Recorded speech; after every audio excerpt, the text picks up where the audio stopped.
है ना। हमारा जो हार्ट होता है वो 4 चैम्बर्ड हार्ट होता है। तो यहाँ पे ये जो होता है इधर इसको लेवल जब करेंगे हम, तो इसको हम लिखेंगे राइट आर्ट्रियम, या ऑरिकल भी कहीं कहीं लिखा हुआ रहेगा। और ये वाला पार्ट हो गया हमारा राइट वेंट्रिकल।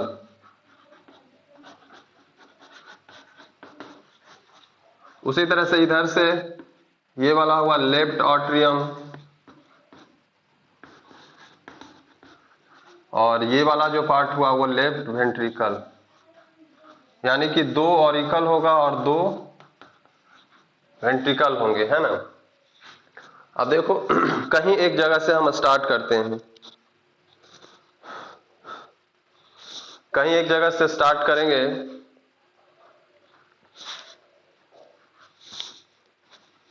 इसको एक सेकेंड, ये है हमारा पुलमोनरी आर्टरी और ये हमारा पुलमोनरी वेन्स। अब देखो क्या होता है ब्लड, हमारे बॉडी में ब्लड का सर्कुलेशन कैसे होता है बेसिकली समझते हैं। ये तो सीधा सीधा डायग्राम, मतलब लेफ्ट राइट का जैसे तुम देख रहे होगे भाई, तो तुम देख रहे हो कि इधर तो राइट होता है, बट ऐसे खड़ा हो और हमारा राइट जो है उधर, ये राइट है कि नहीं है। मेरा राइट इधर है तो इधर ये राइट है, मेरा लेफ्ट इधर है तो लेफ्ट आर्ट्रियम इधर है कि नहीं। तो ऐसे देखोगे, है ना, ऐसे उल्टा होकर के नहीं, क्योंकि हार्ट तो हमारे अंदर है ना भाई। क्या किसी दूसरे का हम नहीं देख रहे हैं, हम अपने अंदर देख रहे हैं। तो यहाँ पे होता क्या है बेसिकली, तो हार्ट जो हमारा है इसको हमारा बोला जाता है, हार्ट जो है हमारे शरीर में ट्रांसपोर्टेशन, ट्रांसपोर्टेशन किसका होगा भाई, तो हमारे बॉडी में भी ट्रांसपोर्टेशन, फूड जो भी हम खाते हैं डाइजेस्ट किए, एब्जॉर्ब हुआ, देखे हो कि स्मॉल इंटेस्टाइन में एब्जॉर्ब हुआ, तो उसको हर जगह पहुंचाना है। फिर तुम देखे कि ऑक्सीजन का हमारे लंग्स में एल्वोली में एब्जॉर्प्शन हुआ, उसको हर जगह हर सेल में पहुंचाना है। तो ये सब कौन पहुंचाएगा भाई, तो उस समय आप देखे कि ब्लड ही पहुंचा रहा था हर जगह, विली में या एल्वोली में रिच ऑफ ब्लड बंडल्स था, ब्लड ही एब्जॉर्ब करता था और वो पूरे शरीर को क्या करता था, पहुंचाता था। तो पूरे शरीर को जब पहुंचाता है तो उसके लिए एक सिस्टम है, जैसे कहता है कि अभी देखो शरीर का हमारा हर हिस्सा क्या है, हार्ट हमारा यहाँ पे होता है ना। हमारे चेस्ट में लेफ्ट साइड में, है ना, लंग्स तो दोनों तरफ होगा, और लेफ्ट साइड में क्या होता है, थोड़ा सा झुका हुआ होता है हार्ट। मतलब समझो कि अगर ये आदमी है तो लंग्स तो दोनों तरफ होगा भाई, है ना, लंग्स दोनों तरफ होगा, पर हार्ट क्या होता है, थोड़ा सा ऐसे होता है, लेफ्ट साइड होगा, है ना। हमारा हार्ट हमारे हमारे चेस्ट में लेफ्ट जो होता है थोड़ा सा लेफ्ट साइड होता है, हार्ट लेफ्ट साइड होगा। तो क्या हुआ कि अब हार्ट से कुछ बॉडी पार्ट्स ऊपर हैं और हार्ट से कुछ बॉडी पार्ट क्या है, नीचे हैं, है कि नहीं। क्या रे बाबू, क्या ऐसा है कि नहीं है।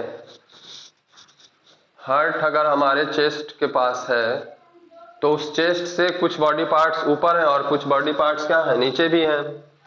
तो कहता है कि ब्लड को तो हर जगह जाना होगा ना भाई, नीचे भी जाना होगा, ऊपर भी जाना होगा। तो तुम सोचो कि नल खोलते हो, पानी नीचे खुद ब खुद गिरता है, लेकिन क्या खुद ब खुद ऊपर आता है क्या, क्या रे। तो अगर ऊपर लाना होगा तो क्या करते हैं,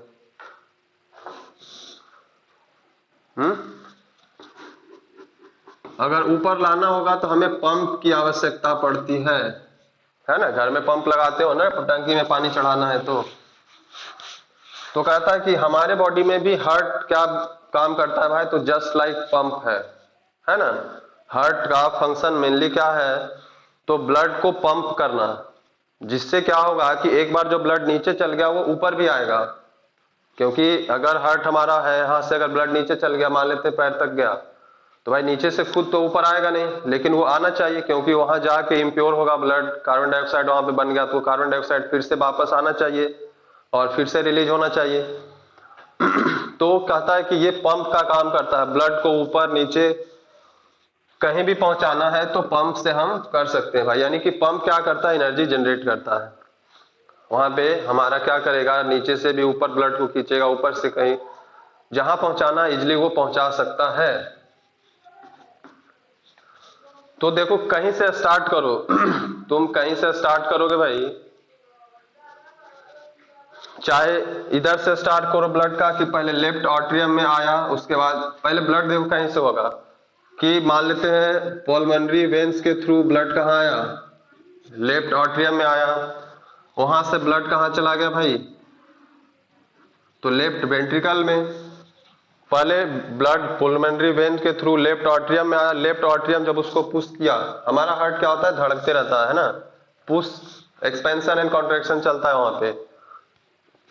तो इसको जब पुश करेगा तो यहाँ पे एक छोटा सा वाल्व होता है, उससे क्या होगा, ब्लड अंदर चला जाएगा, फिर ये वाल्व क्लोज हो जाएगा। उसके बाद फिर ये जब पुश करेगा तो ब्लड फिर क्या होगा, इधर चला जाएगा। और इधर क्या है, ऑर्टा के थ्रू। ऑर्टा क्या होता है, बेसिकली हमारे शरीर में लार्जेस्ट आर्टरी होता है। आर्टरी, वेन्स, कैपिलरीज क्या होते हैं, ये थोड़ा देर में अभी हम पढ़ लेंगे।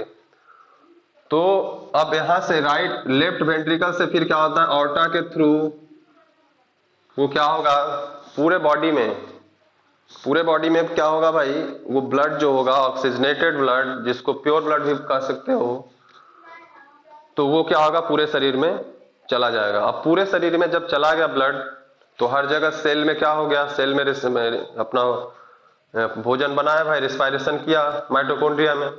तो रिस्पायरेशन जब कर लिया तो फिर वहां पे क्या हुआ, कार्बन डाइऑक्साइड बन गया। तो अब वहां पे कार्बन डाइऑक्साइड जो बना, तो कार्बन डाइऑक्साइड हर सेल से क्या होना चाहिए, रिलीज होना चाहिए। तो रिलीज होने के लिए कहता है कि फिर से वो कार्बन डाइऑक्साइड क्या होगा, ब्लड में मिलेगा। तो ब्लड कैसा हो जाएगा, इम्प्योर ब्लड होगा, या डीऑक्सीजनेटेड ब्लड कह सकते हो उसको। तो वो ब्लड फिर से कहता है कि वेना कावा के थ्रू अदर बॉडी पार्ट से सबसे पहले राइट आर्टरियम में आएगा, ये इसको पुश करेगा तो राइट वेंट्रिकल में जाएगा, और फिर ये इसको पुश करेगा तो कहता है कि पुल्मोनरी आर्टरी के थ्रू वो फिर से कहां चला जाएगा भाई, तो वो फिर से चला जाएगा लंग्स में, क्योंकि लंग्स में ही क्या होगा, कार्बन डाइऑक्साइड रिलीज होगा और ऑक्सीजन का एब्जॉर्प्शन होगा। तो देखो कहीं से स्टार्ट करो, तो सबसे पहले हम देखते हैं कि लंग्स में हम ऑक्सीजन को एब्जॉर्ब किए, है ना। एल्वोली में ब्लड क्या किया, लंग्स में ऑक्सीजन को एब्जॉर्ब किया। अब वहां से लंग्स से ऑक्सीजनेटेड ब्लड चला, कैसा ब्लड चला भाई, आवाज जा रही है तुम लोग को, क्या रे आवाज जा रहा है कि नहीं? तो लंग्स से ऑक्सीजनेटेड ब्लड चला, तो किसके थ्रू चला भाई, तो पुल्मोनरी वेन्स के थ्रू चला। किसके थ्रू चला, तो पुल्मोनरी वेन्स, पुल्मोनरी वेन्स के थ्रू चला। पुल्मोनरी वेन्स के से फिर कहां आया भाई, तो पुल्मोनरी वेन्स से आया कहां पे, लेफ्ट आर्टरियम में। कहां पे आया, लेफ्ट आर्टरियम में आया। फिर लेफ्ट आर्टरियम से कहां आया, तो लेफ्ट आर्टरियम से जब फिर उसको पुश किया तो लेफ्ट वेंट्रिकल में चला गया, लेफ्ट वेंट्रिकल में। फिर लेफ्ट वेंट्रिकल से जब पुश हुआ तो ऑर्टा के थ्रू, ऑर्टा लार्जेस्ट आर्टरी यानी कि सबसे मोटा आर्टरी, डायमीटर उसका बहुत बड़ा होता है। उसके बाद ऑर्टा के थ्रू वो पूरे बॉडी पार्ट्स में चला गया, क्या, ऑक्सीजनेटेड ब्लड। ऑर्टा के थ्रू क्या निकला भाई, ऑक्सीजनेटेड ब्लड निकला यहां से। ऑर्टा के थ्रू कहां चला गया, whole body part, whole body part चला गया, है ना। जहां जहां पे चाहिए ऑक्सीजन, ऑक्सीजन जहां जहां क्या चाहिए, मतलब सेल के हर हिस्सा में चाहिए, तो वहां पे हर हिस्सा में क्या हो गया, वो बेसिकली ट्रांसपोर्ट हो गया। अब कहता है कि होल बॉडी पार्ट में क्या हुआ कि ऑक्सीजन का एब्जॉर्प्शन हुआ, माइटोकॉन्ड्रिया में अपना रिस्पायरेशन हुआ, तो वहां फिर कार्बन डाइऑक्साइड बना। अब वो कार्बन डाइऑक्साइड ब्लड में आ गया, क्योंकि उसको रिमूव भी करना है भाई, कार्बन डाइऑक्साइड हमारे शरीर में नहीं रह सकता है, क्योंकि फिर से ऑक्सीजन चाहिए उसको।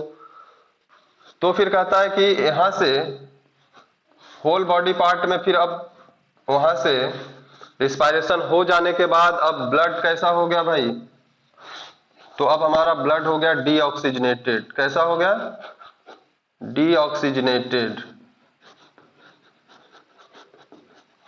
डीऑक्सीजनेटेड ब्लड,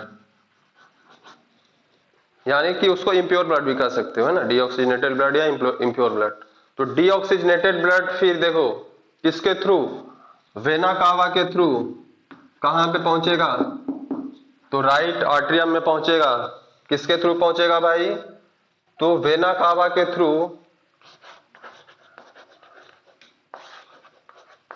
वेना कावा क्या होता है कि लार्जेस्ट वेन होता है, सबसे बड़ा वेन वेना कावा होता है। तो वेना कावा के थ्रू कहां पे पहुंचा? तो राइट आर्टरियम में पहुंचा। कहां पहुंचा भाई? राइट आर्टरियम में।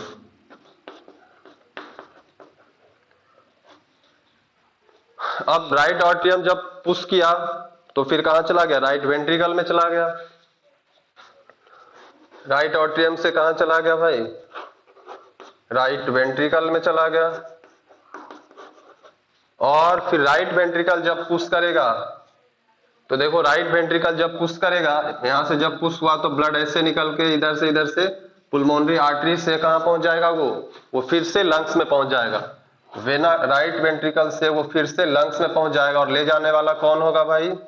तो ले जाने वाला होगा, यानी किस पाइप में जा रहा है? तो उस पाइप का नाम है पुल्मोनरी आर्टरीज। और फिर से लंग्स में पहुंच गया, लंग्स में फिर ऑक्सीजन एब्जॉर्ब करेगा और फिर से ये साइकिल क्या होता है? कंटिन्यूअस चलते रहता है। क्या कोई परेशानी है इसमें? क्या रे बाबू? तो ये साइकिल का सीक्वेंस याद रखोगे, कहीं से स्टार्ट करो, है ना। तो हम ऑक्सीजनेटेड ब्लड से स्टार्ट किए हैं, है ना।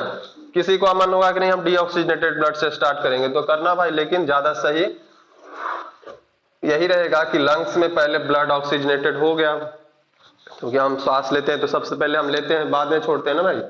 विश्वास रहेगा ही नहीं तो छोड़ोगे कहां से? तो पहले ऑक्सीजनेटेड हुआ पुल्मोनरी वेन्स के थ्रू, लेफ्ट आर्टरियम में आया, फिर लेफ्ट वेंट्रिकल में गया, उसके बाद ऑर्टा से पूरे बॉडी पार्ट में चला गया। अब बॉडी पार्ट में रिस्पायरेशन हुआ तो वहां पे डीऑक्सीजनेटेड हो गया ब्लड से ऑक्सीजन खत्म हो गया, कार्बन डाइऑक्साइड उसमें आ गया। तो कार्बन डाइऑक्साइड रिलीज होना चाहिए, तो कहता है कि वो वेना कावा के थ्रू क्या हुआ? राइट आर्टरियम में आएगा और राइट आर्टरियम से राइट वेंट्रिकल में जाएगा और उसके बाद राइट वेंट्रिकल से पुल्मोनरी आर्टरी के थ्रू फिर से वो लंग्स में चला जाएगा, जहां की फिर से वो क्या कर सके? ऑक्सीजन को क्या कर सके? एब्जॉर्ब कर सके। क्या कोई दिक्कत है इसमें? क्या रे बाबू, कोई दिक्कत है?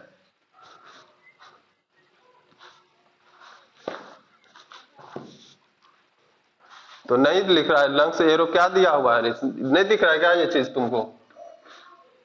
ये पूरा साइकिल नहीं दिख रहा है? कहां से कहां गया, कैसे गया, क्या हुआ, कहां पे कहां तक डीऑक्सीजनेटेड रहा, यहां तक ऑक्सीजनेटेड रहा, होल बॉडी पार्ट तक ऑक्सीजनेटेड हुआ, फिर डीऑक्सीजनेट हुआ, तो इम्प्योर ब्लड फिर से कहां आया? लंग्स में। किस लिए? कि कार्बन डाइऑक्साइड को रिलीज कर सके और फिर से नया ऑक्सीजन को ले सके, ताकि फिर से हर सेल के पास ऑक्सीजन पहुंच सके और फिर से रिस्पायरेशन हर जगह हो, ताकि एनर्जी हमें मिले। क्या कोई दिक्कत है इसमें?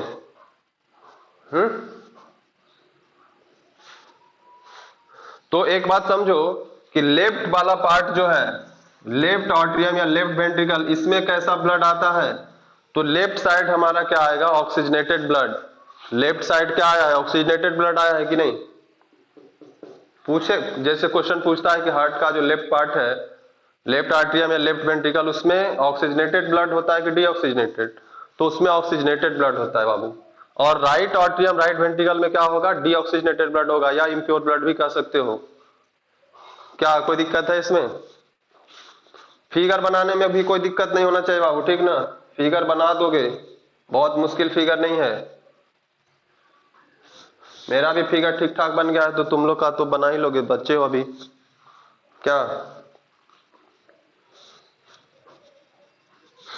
ये साइकिल याद रखोगे, ठीक ना। साइकिल याद रखोगे, कुछ परेशानी नहीं होगी।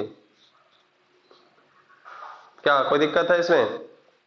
अब देखो, इसी का नीचे जो है एक टर्म आता है इसमें, डबल सर्कुलेशन, है ना। ये तो लंग्स का बोलेगा कि लंग्स का फिगर बनाइए, उसको लेबल करिए और उसका काम क्या है वो बताइए। तो काम यही है बाबू, ये अगर साइकिल तुम्हें याद होगा तो लिख दोगे कि lungs, in lungs blood becomes oxygenated and through pulmonary veins it goes to the left atrium, and when left atrium push it goes to left ventricle, when left ventricle push it goes to aorta, to the whole body। ये आ गया। and in whole body, in each and every cell, respiration takes place, and when respiration takes place, the oxygen is used up and it is converted into carbon dioxide, so our blood becomes deoxygenated, no oxygen, carbon dioxide. So carbon dioxide should be removed, so deoxygenated blood is again collected by vena cava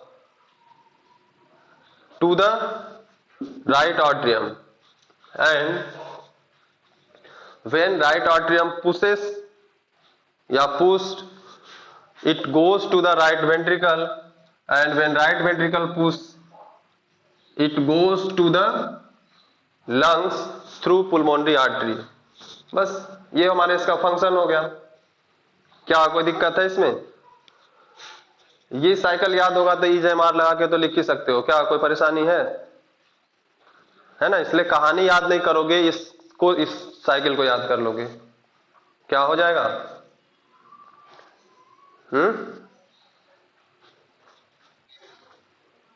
चलिए, अच्छी बात है।